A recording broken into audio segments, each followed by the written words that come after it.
Hey guys, what's up? I hope you all are doing well. So for today's episode, gusto kong i-share sa inyo aking buhay bilang isang vlogger. April 17, 2020, ito yung araw na nag-upload ako ng aking kauna-unahang video entitled Happy Birthday to You. Unexpectedly, nagkaroon ako ng views dyan kahit wala pa akong subscribers. That's the reason why I was motivated to upload more videos. June 26, 2020, nag-upload ulit ako ng video at hanggang sa naging interesado ako na gumawa pa ng maraming video. And I discovered that there will be a chance to make your channel being monetized. At sa mga hindi po nakakaalam, ukol sa monetization sa YouTube. When we say monetize, we can get revenue from our video. Meaning, pwede nating pagkakitaan mga videos na ina-upload natin sa ating mga YouTube channel. Pero ganito lang ba kadali ang requirements na to? Well, hindi po. Hindi po basta-basta ang makapagpamonetize ng YouTube channel.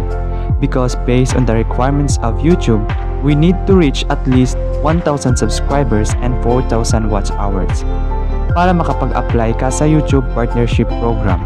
And if you have already applied, you can now monetize your videos.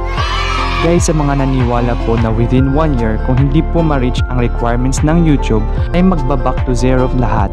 I mean, mag-back to zero daw. Mostly yung sinasabi nilang magba-back to zero ay ang watch hours. Guys, please be reminded that this is not true. Huwag kayong maniwala sa mga false news na yan, dahil isa na rin ako sa mga napaniwala, char. I just want to say na continuation lang yan until ma-reach mo ang requirements ng YouTube. Focus on your goal and enjoy creating your content. This time, I will show you my experiences being a simple aspiring vlogger. Because of poor internet connection, I have experienced a lot of difficulties in making or uploading my vlogs. I would say that this is not a hindrance to fulfill my dreams. As time went on, I have encountered many friends. They are all amazing indeed. Nagpapasalamat ako sa Panginoon for guiding me whatever my plans in life. I've reached my 4,000 watch hours because there are friends who helped me willingly. Thanks guys for the support. So let me show you my watch hours journey.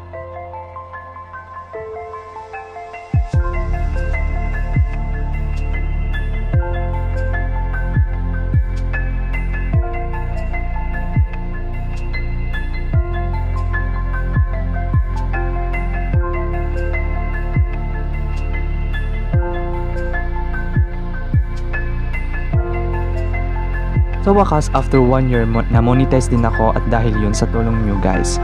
Thanks po sa mga nanood ng video ko at sa mga walang sawang nag-play kahit gaano man kahaba yung pinanood po ninyo. Thank you so much sa 2 taong nakilala ko na never sinukuan ang watch hours ko. Hindi ko ito maabot kung hindi dahil sa inyo. Alam nyo na kung sino-sino kayo. April 29, 2021 at exactly 2:09 in the morning. Nag-email na sa akin si YouTube na pwede na akong mag-apply for monetization. Na-delete pala yung email sa akin ni YouTube guys.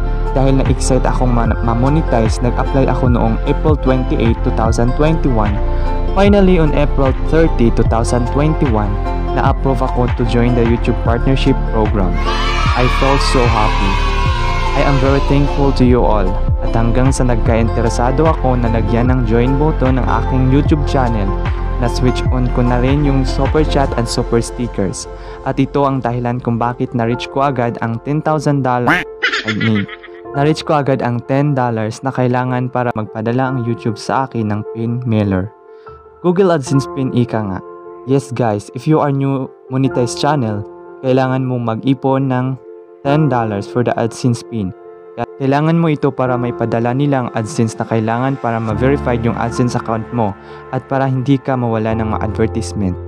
Nang dahil sa suporta at tiwala ng mga supporters ko at hindi sa pagmamayabang, nakuha ko kaagad ang requirements na to. I feel so blessed and thankful. Nagsabit na din ako sa Google ng mga information for tax after a while na-approve naman siya. At hanggang sa inisipan kong pumunta sa post office para i-check ang aking Google AdSense pin at hindi naman ako nagsisi dahil nakuha ko nga yung pin ko. Almost 4 months na paghihintay. Noong August 9, 2021 lang ay dumating ng aking Google AdSense pin. Diba hindi madali? Kaya you need to be more patient para ma-achieve mo rin yung goal mo sa buhay. And filling up for the payment method, I've realized na wala pala akong sariling bank account. So these are the short clips noong pumunta ako sa Biliran para magpa-open ng account sa Land Bank. Hello guys, so ngayon guys, pupunta tayo sa Naval Biliran. Kasi ngayon po ang ating schedule para sa pag-open ng account sa Land Bank. So ito po yung bangka guys na sasakyan ko. So ayan po, ayan.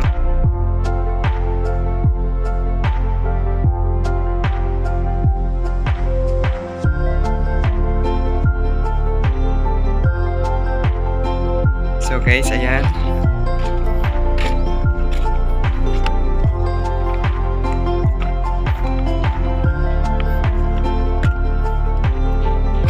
Oops. So ayan guys. Dito po ako sasakay. Unfortunately, because of the certain reason, di raw ako pwedeng maka-avail ng ATM card because it seems it's their first time na maka-encounter ng ganitong transaction. Pero while watching other vlogs or videos, ginaya ko lang naman kung ano yung sinabi nila to open your account. Pero nag-success naman sila.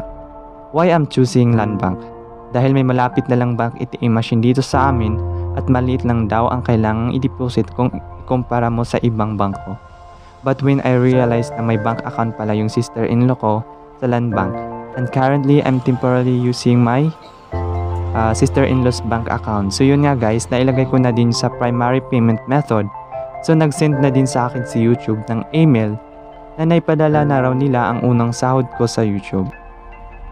On September 21, 2021,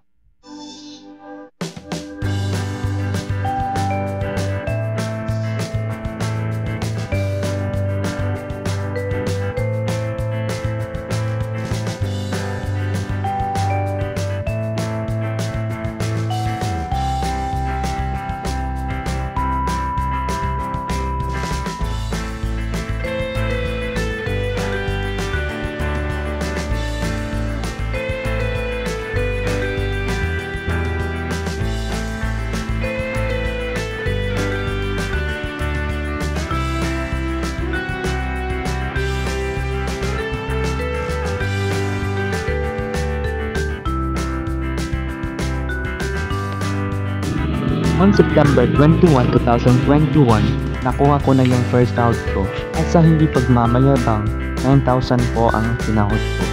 Kahit maliit man sa tingin ng karamihan, napakalaking tulong naman ito sa akin. Because of this, nakatulong ako para dagdagan yung perang pambayad sa utang namin.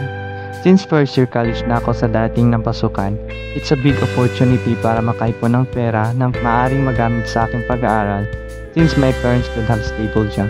At hindi ko ikakaya yon. Proud ako kung anumang meron sa akin ngayon. From aspiring to certified vlogger, I still can't believe this to happen. By the way, thank you guys sa support nyo sa aking munting channel. To all my friends, viewers, members, super chatters or even bashers, maraming salamat po sa inyo. At advice ko lang sa inyo guys, focus on your goals. Dahil kung pangarap nyo talaga yan, hindi nyo po yan susukuan. I'm still a teenager, kaya I need to enjoy life as a teenager. If you have the same experiences, please keep uploading videos on YouTube. Dahil habang lumilipas ang panahon, maraming nababago sa ating buhay or even sa ating physical na anyo. Dadating din yung araw na tatanda tayo. Kung dumating man ang araw na maging malungkot tayo, sabay-sabay nating panoorin ang mga uploaded videos natin sa YouTube. At baka ito yung dahilan para bumalik ang saya at maramdaman ulit kung ano yung feeling na maging vlogger nung nakaraang mga taon. Baka nga masasabi mo pa, wow, ang kulit ko pala noong kabataan ko. Wow, nagawa ko pala to noon. At sa mga senior vlogger dyan, just enjoy life of being a vlogger. Baka nga ang mga biggest fans mo ay yung mga anak mo or apo. Sabay-sabay tayong gumawa ng mga alaalang hindi kailanman makakalimutan. Sabay-sabay nating ipamulat ang buhay natin sa sunod na henerasyon. Ang masabi ko lang, keep uploading videos and keep it as your memories. Don't lose hope. Have a positive mindset instead. That's all guys. Thank you so much for watching. Stay safe.